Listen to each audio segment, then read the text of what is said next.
Here's Brody Brazil. You miss Kendal Graveman. Well, you know what? The Mariners miss Kendal Graveman too, because he's on the Astros. And we said it in pregame live, and I think you probably feel this way too. Like, Seattle traded away their closer, Graveman, to the Astros at the deadline.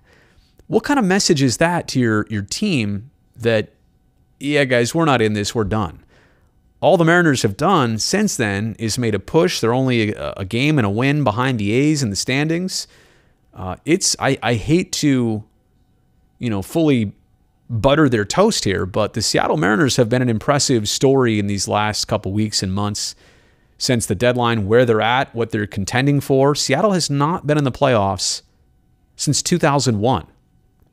And if you look at their roster, look, and when I say 2001, that's something that the fans think about. The players on this team, half these guys were 4, 5, and 6 years old in 2001.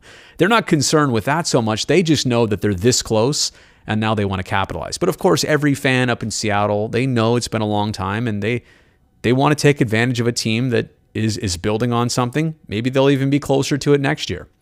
But you look at Seattle as I go back to their lineup, Seager, Haniger, Kelnick will probably be the next big thing at some point. You don't have Kyle Lewis in there tonight, but there's a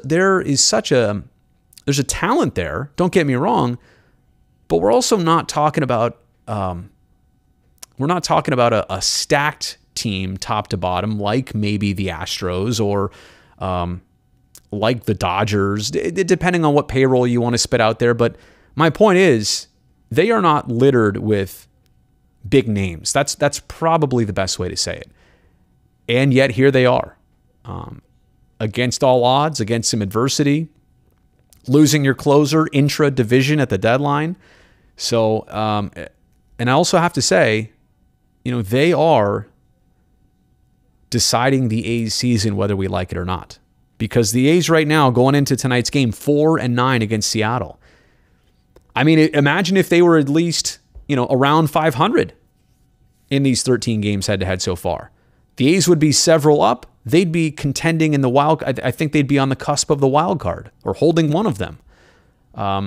Instead, they're on the outside looking in and still struggling against Seattle. And I also want to say 4-9, but I think they've lost the last 6 straight to the Mariners head-to-head. And there was a weekend earlier this summer where they took the first game.